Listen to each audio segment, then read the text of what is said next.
Hi friends, இன்னைக்கு நாம June 24 current affairs என்னலாங்கிறத பார்க்கலாம். Come on, let's go and see the video. First news, Indian naval ships and Indian Air Force jet aircrafts are participating in a passage exercise with US Navy Carrier Strike Group Ronald Reagan for the second consecutive day. So என்ன சொல்லியிருக்காங்கன்னா Indian navy and Indian air force இருக்காங்களா, so இவங்க ரெண்டு பேரும் சேர்ந்து US நேவியோட passage exercise ஒன்று participate பண்ணியிருக்காங்க. So 2 days வந்து இது நடந்திருக்கு. ஸோ யூஎஸ் நேவிலேருந்து ரொனால்ட் ரேகன் அப்படிங்கிற கேரியர் ஸ்ட்ரைக் குரூப் வச்சு பண்ணியிருக்காங்க. அண்ட் நம்ம இந்தியாவிலேருந்து நேவல் ஷிப்ஸ் பார்த்திங்க அப்படின்னா கொச்சி அண்ட் டெக், அது கூட P-81 அண்ட் MiG-29 ஏர்க்ராஃப்ட்டும் பார்ட்டிசிபேட் பண்ணியிருக்கு அப்படின்னு சொல்லியிருக்காங்க. ஸோ இந்தியன் ஓஷன் ரீஜியனில் வந்து இவங்க டிரான்சிட் ஆகிட்டு இருக்கும்போது இந்த பேசேஜ் எக்ஸசைஸ் வந்து கண்டக்ட் பண்ணியிருக்காங்க அப்படின்னு சொல்லியிருக்காங்க. ஸோ இது 2 days நடந்திருக்கு. ஸோ நம்ம எப்போவுமே நார்மலாக பார்ப்போம் இல்லையா, 2 கண்ட்ரிக்கு இடையில இருக்கிற ரிலேஷன்ஷிப்பை பில்ட் பண்ணுறதுக்காண்டி இந்த மாதிரி எக்ஸசைஸ்லாம் maritime exercise, army exercise, navy exercise எல்லாமே வந்து கண்டக்ட் பண்ணுவாங்க. ஸோ அது மாதிரி தான் இதுவும் பைலேட்டரல் ரிலேஷன்ஷிப்ஸை அதிகப்படுத்துறதுக்காண்டி இந்த எக்ஸசைஸ் கண்டக்ட் பண்ணியிருக்காங்க. So chief of the naval staff யாருன்னு பார்த்தீங்கன்னா admiral Karambir Singh, chief of the air staff Rakesh Kumar Singh Bhadauria. Next news, the world's first genetically modified rubber plant has been planted by rubber boat at the boat's farm in Sarutari near Guwahati, Assam. So என்ன சொல்லியிருக்காங்க அப்படின்னா வேர்ல்ட்லே first rubber பிளான்ட்டை வந்து ஜெனட்டிக்கலாக modify பண்ணியிருக்காங்க. So இதை வந்து யார் பண்ணியிருக்காங்கன்னா rubber board, Kerala based rubber board பண்ணியிருக்காங்க. ஸோ இவங்க வந்து அசாமில் இருக்கிற குவாஹாத்தி பிளேஸில் வந்து இந்த சாப்ளிங் வந்து பிளான்ட் பண்ணியிருக்காங்க. ஸோ இது என்ன சொல்லியிருக்காங்க, ஆக்சுவலாக ரப்பர் பார்த்தீங்க அப்படின்னா ஒரு வார்மான கிளைமேட்டில் தான் வந்து வளரும். ஸோ இது வந்து அங்கே இருக்கிற வின்டருக்கு வந்து இது சூட் ஆகுமா என்னன்னு சொல்லி பார்க்குறாங்க. ஸோ அதுக்கு தகுந்தாப்பில் ஜெனட்டிக்கலாக மாடிஃபை பண்ணியிருக்காங்க. ஸோ அது வந்து அந்த கிளைமேட்டில் வந்து சர்வை பண்ணோம் அப்படின்னு சொல்லியிருக்காங்க. ஸோ இதை டெவலப் பண்ணது யாருன்னு பார்த்தீங்கன்னா Kerala based rubber research institute of India. So அவங்க தான் பண்ணியிருக்காங்க. அதோட சேர்மன் யார், rubber board chairman and executive director யாருன்னு பார்த்தீங்கன்னா KN ராகவன். அவங்க தான் வந்து இந்த சாப்ளிங்கை பிளான் பண்ணது. ஸோ இதோட காப்பீஸ், அதாவது அடிஷ்னல் காப்பீஸ் நிறைய வச்சுருக்காங்க அப்படின்னு சொல்லியிருக்காங்க. அந்த ஜீன் பேர் என்னென்னு பார்த்தீங்கன்னா MNSOD, manganese containing superoxide dismutase அப்படின்னு சொல்லியிருக்காங்க. ஸோ இது வந்து ரப்பரோட ப்ரொடெக்ஷனில் வந்து ஒரு பெரிய ரெவல்யூஷனை ஏற்படுத்தும் அப்படின்னு சொல்லியிருக்காங்க. அசாமோட கவர்னர் யாருன்னா ஜெகதீஷ் முகி, சீஃப் மினிஸ்டர் வந்து Himanta Biswa Sharma. Next news, premium smartphone brand OnePlus said it has dropped in cricketer Jasprit Bumrah as a brand ambassador for its wearables category. So என்ன சொல்லியிருக்காங்க அப்படின்னா ஸ்மார்ட் ஃபோன் பிராண்ட் இருக்காங்க இல்லையா OnePlus, அவங்க வந்து அவங்களோட வியரபிள்ஸ் கேட்டகரிக்கு கிரிக்கெட்டர் ஜாஸ்பிரிட் பும்ராவை பிராண்ட் அம்பாசிடராக வந்து அப்பாயிண்ட் பண்ணியிருக்காங்க. ஸோ இப்போ இவங்களோட பார்ட்னர்ஷிப் வந்து ரீட்ரேட் நெவர் செட்டில் அப்படிங்கிற அவங்களோட ஃபிலாசபியை ரீட்ரேட் பண்ணுது, வலியுறுத்துது அப்படின்னு சொல்லியிருக்காங்க. ஸோ OnePlusோட வியரபிள் கேட்டகரி அப்படின்னு பார்த்தீங்கன்னா OnePlus watch and OnePlus band. So இதெல்லாம் அவங்களோட வியரபிள்ஸ் கேட்டகரி. ஸோ இவங்க வந்து இந்த அசோசியேஷன் மூலமாக ஒரு 360 டிகிரி கம்பைன் ஒன்று ஸ்டார்ட் பண்ண போகிறோம் அப்படின்னு சொல்லியிருக்காங்க. ஸோ அது வந்து அவங்களோட யூடியூப் அண்ட் இன்ஸ்டாகிராமில் OnePlus X Jasprit Bumrah digital film ஒன்று கிக் ஸ்டார்ட் பண்ணி இதை ஆரம்பிக்கலான்னு இருக்காங்கன்னு சொல்லியிருக்காங்க. Next news, New Zealand was crowned ICC World Test Championship after beating India on the final day of the World Test Championship at the Aegis Bowl in Southampton, England. So நம்ம already பார்த்தோம் world test championship வந்து Southampton இங்கிலாண்டில் நடக்குதுன்னு சொல்லி. So நியூசிலாண்டுக்கும் இந்தியாவுக்கும் தான் நடக்குதுன்னு சொல்லி பார்த்தோம். ஸோ அன்ஃபார்ச்சுனேட்லி இந்தியா வந்து தோத்துட்டாங்க. ஸோ எல்லாருக்குமே தெரிஞ்சிருக்கும் உங்களுக்கு. ஸோ நியூசிலாந்து தான் வந்து இப்போ கப்பை வின் பண்ணியிருக்காங்க. ஸோ இன்னாக்ரல் வேர்ல்டு டெஸ்ட் சாம்பியனில் ஃபர்ஸ்ட் டீமாக வந்து நியூசிலாந்து தான் இப்போ வின் பண்ணியிருக்காங்க. ஸோ டாப் 3 டீம்ஸ் பார்த்தீங்க அப்படின்னா நியூசிலாந்து, இந்தியா, ஆஸ்திரேலியா. ஸோ இதில் கைல் ஜேம்சன் வந்து player of the match, Kane Williamson வந்து player of the series. So next ICC test championship எப்போ நடக்க போகுது அப்படின்னா 2021 to 23 நடக்க போகுது. ஸோ அதை பார்த்துக்கோங்க. Next news, Odisha chief minister Naveen Patnaik announced a new scheme Ashirbaad for education, health and maintenance of COVID orphans. So என்ன சொல்லியிருக்காங்க அப்படின்னா கோவிட்னால வந்து ஆர்ஃபனாக இருப்பாங்க இல்லையா, நிறைய சில்ட்ரன்ஸ் வந்து இப்போ அவங்களோட பேரண்ட்ஸ் இழந்திருக்காங்க. ஸோ அவங்களுக்கு ஹெல்ப் பண்ணுறதுக்காக ஆஷிர்பாத் அப்படிங்கிற ஸ்கீமை வந்து ஒடிசாவோட சீஃப் மினிஸ்டர் நவீன் பட்நாயக் வந்து அனௌன்ஸ் பண்ணியிருக்காங்க. ஸோ அதில் என்ன சொல்லியிருக்காங்க அப்படின்னா April 1, 2020, அதாவது கொரோனா ஸ்டார்ட் ஆன டைமில் இருந்து ஸோ தியர் ஆஃப்டர் எப்போ வரைக்கும் கொரோனா இருக்கோ அது வரைக்கும் இந்த மாதிரி பேரண்ட்ஸ் இழந்த குழந்தைங்களுக்கு ஒன்று அவங்களோட பேரண்ட்ஸ் 2 பேரையும், அப்படி இல்லை அப்படின்னா ஃபேமிலியில் மெயினாக ஏர்ன் பண்ணுறவங்க இருப்பாங்க இல்லையா, அவங்கள இழந்திருந்தாலும் சரி அவங்க வந்து இந்த ஸ்கீம் கீழே கவர் ஆவாங்க அப்படின்னு சொல்லியிருக்காங்க.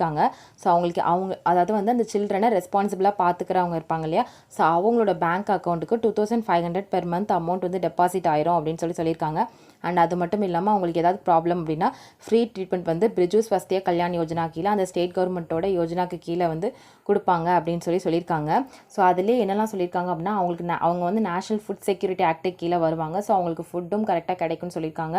அண்ட் அது மட்டும் இல்லாமல் 18 இயர்ஸ் அவங்களுக்கு 18 வயசு ஆகிற வரைக்கும் இந்த அமௌண்ட் கிடைக்கும். அதுக்கப்புறம் வந்து அவங்கள யாராவது அடாப்ட் பண்ணுற வரைக்கும் அந்த அமௌண்ட் கிடைக்கும் அப்படின்னு சொல்லியிருக்காங்க. ஒருவேளை சைல்டு கேர் இன்ஸ்டியூட்டில் இருக்காங்க அப்படின்னா பெர் மந்த்துக்கு வந்து 1000ம் அவங்களோட சர்வைவிங் பேரண்ட் அதாவது எய்தர் அதாவது வந்து அவங்க அப்பா இல்லை அம்மா யார் கூடயாவது யாராவது ஒருத்தங்க இருக்காங்க அப்படின்னா 1500 கொடுப்பாங்க அப்படின்னு சொல்லியிருக்காங்க.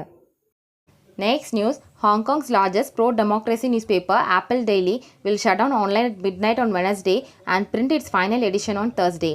ஸோ என்ன சொல்லியிருக்காங்க அப்படின்னா ஹாங்காங்கில் 26 இயர்ஸாக ரன் ஆகிட்டு இருக்கிற ஆப்பிள் டெய்லி அப்படிங்கிற நியூஸ் பேப்பர் கம்பெனியை வந்து ஷட் டவுன் பண்ணிட்டாங்க. ஸோ இனிமேல் அந்த நியூஸ் பேப்பர் வந்து ரிலீஸ் வராதுன்னு சொல்லியிருக்காங்க. ஸோ அவங்க வந்து அவங்களோட அவங்க கவர்மெண்ட்டோட நேஷ்னல் செக்யூரிட்டி லாக்கு ஆப்போசிட்டாக நடந்திருக்காங்க அப்படின்னு சொல்லி அவங்களோட எடிட்டர் இன் சீஃப் ஹெட்டாக இருக்கிற எல்லாரையுமே வந்து அரெஸ்ட் பண்ணிட்டாங்க. ஸோ பிரிண்டர்ஸ் ஒர்க்கர்ஸ் யாருக்குமே வந்து அவங்களோட சேலரி கொடுக்க முடியாது, அவங்களோட அசட்ஸையும் சீஸ் பண்ணிட்டாங்க. ஸோ சேலரி கொடுக்க முடியாது அப்படிங்கிறதுக்காண்டி நீங்கள் கம்பெனியை ஷட் டவுன் பண்ணிடுங்க அப்படின்னு சொல்லிட்டாங்க. ஸோ தேர்ஸ்டே இன்னையிலேருந்து அந்த கம்பெனி கிடையாது. ஸோ இனிமேல் அந்த டெய்லி நியூஸ் பேப்பர் வந்து ரிலீஸ் வராது அப்படின்னு சொல்லியிருக்காங்க. ஸோ அது என்ன டெய்லி பேப்பர் அப்படிங்கிறத மட்டும் படிச்சுக்கோங்க. ஆப்பிள் டெய்லி அண்ட் ஹாங்காங்கில் அது என்ன ஏரியா ஹாங்காங் அதை பார்த்துக்கோங்க. Next news, China aims to send its first crewed mission to Mars in 2033 with regular follow flights to follow under a long-term plan to build a permanently inhabited base on the red planet and extract its resources. So என்ன சொல்லியிருக்காங்க அப்படின்னா China வந்து அவங்களோட first crew mission அதாவது வந்து human flight வந்து மார்ஸ்க்கு போகிறதுக்கு plan பண்ணியிருக்காங்கன்னு சொல்லியிருக்காங்க. ஸோ எப்போ அப்படின்னா 2033 சொல்லியிருக்காங்க. ஸோ இப்போ தான் ரீசெண்டாக கூட யூஎஸ் வந்து அவங்களோட மார்ஸில் வந்து ஹியூமனை பிளான் பண்ணுறதை பற்றி பேசியிருந்தாங்க. ஸோ அதுக்கப்புறம் இவங்களும் வந்து சீக்கிரமாக அதை பண்ணணும் அப்படிங்கிற ஐடியாவில் இருக்காங்க. ஸோ இவங்களோட அதாவது வந்து லான்ச் பண்ணுற அந்த பிளான்லாம் எப்போ சொல்லியிருக்காங்க அப்படின்னா 2033, 2035, 2037, 2041 அண்ட் அதுக்கப்புறமும் பண்ணுவோம் அப்படின்னு சொல்லியிருக்காங்க. ஸோ இந்த ரிசர்ச் அகாடமி அதாவது வந்து சைனா அகாடமியோட லான்ச் வெஹிக்கல் டெக்னாலஜியோட ஹெட் யாருன்னு பார்த்தீங்கன்னா வாங் Sajan. Next news, Moody's Investor Survey / India's growth projection to 9.6% for 2021 calendar year from its earlier estimate of 13.9% and said faster vaccination progress will be paramount in restricting economic losses to June quarter. So என்ன சொல்லியிருக்காங்க அப்படின்னா மூடி investor service வந்து இந்தியாவோட growth rate அதாவது 2021 calendar இயருக்கு 13.9% இருக்குன்னு சொல்லி இயர்லியராக எஸ்டிமேட் பண்ணியிருந்தாங்க. ஸோ இப்போ அதை கம்மி பண்ணிட்டாங்க, 9.6% தான் இருக்கும் அப்படின்னு சொல்லியிருக்காங்க. ஸோ இது மட்டும் இல்லாமல் இந்த ஜூன் குவார்ட்டரில் க்ரோத் வந்து இன்க்ரீஸ் ஆகணும் அப்படின்னா எக்கனாமிக் லாஸஸை வந்து தடுக்கணும் அப்படின்னா வேக்சினேஷனை வந்து ஃபாஸ்டர் வேக்சினேஷன் ப்ராக்ரஸ் கண்டிப்பாக இருக்கணும் அப்படின்னு சொல்லியிருக்காங்க. ஸோ இந்த ரிப்போர்ட் இந்த 9.6% அப்படிங்கிற அந்த க்ரோத் ப்ரொஜெக்ஷன் ரிப்போர்ட் வந்து எதில் பப்ளிஷ் பண்ணியிருக்காங்க அப்படின்னா macro economics India economic shocks from second Covid wave will not be as severe as last year.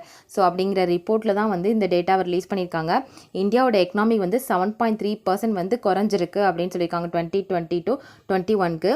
So 2019 to 20 பார்த்தீங்கன்னா 4% க்ரோத் இருந்திருக்கு. ஸோ இப்போ அதுக்கு ஆப்போசிட்டாக அப்படியே வந்து 7.3% கம்மியாக அப்படின்னு சொல்லியிருக்காங்க. Next news, Indian pioneer industrialist Jamshedji Tata has been named the world top philanthropist of the last 100 years as per a report prepared by Courant Research and Edelweiss Foundation. So Courant Research and Edelweiss Foundation வந்து என்ன சொல்லியிருக்காங்கன்னா last 100 இயர்ஸில் world top ஃபிலாந்த்ரபிஸ்ட் யாருன்னு சொல்லி name பண்ணியிருக்காங்க. So யார் அப்படின்னா Indian industrialist Jamshedji tata அப்படின்னு சொல்லியிருக்காங்க. ஸோ இவங்க தான் வந்து 100 இயர்ஸில் வந்து வேர்ல்ட்லே டாப் ஃபிலாந்த்ரபிஸ்ட்டாக இருக்காங்க. ஸோ இவங்களுக்கு அடுத்து யார் இருக்காங்க அப்படின்னா பில்கேட்ஸ் அண்ட் மெலிண்டா ஃப்ரெஞ்ச் இருக்காங்க. ஸோ இவங்க ஃபிலாந்த்ரபிஸ்ட் அப்படின்னா என்ன சொல்லுவாங்க அப்படின்னா promote the welfare of others அதாவது மற்றவங்களோட வெல்ஃபேர்க்காக ப்ரொமோட் பண்ணுறது அப்படின்னு சொல்லுவாங்க. எஸ்பெஷலி வந்து மணி ப்ரொவைட் பண்ணுறது அதாவது ஒரு குட் காஸ்க்காண்டி மணி டொனேட் பண்ணுறது தான் வந்து ஃபிலாந்த்ரபிஸ்ட். ஸோ இவங்களை பார்த்தீங்க அப்படின்னா டோட்டலாக $102.4 பில்லியன் வந்து டொனேட் பண்ணியிருக்காங்க அப்படின்னு சொல்லியிருக்காங்க. வேர்ல்டுலே டாப்பாக இருக்காங்க அப்படின்னு சொல்லியிருக்காங்க. ஓகே ஃப்ரெண்ட்ஸ், நீங்களும் இந்த மாதிரி டெய்லி ஜிகே அப்டேட்ஸை படிக்க விரும்புனீங்கன்னா நம்ம ஜிகே மாஸ்டர் சேனலில் சப்ஸ்கிரைப் பண்ணுங்கள், லைக் பண்ணுங்கள், ஷேர் பண்ணுங்கள், மறக்காம பெல் ஐக்கானை ப்ரெஸ் பண்ணுங்கள். அப்படின்னா தான் நான் போடுற வீடியோஸ் உங்களுக்கு கரெக்டாக வந்து சேரும். ஓகேவா friends, thank you so much. Thank you for வாட்சிங். See you next video. Bye bye.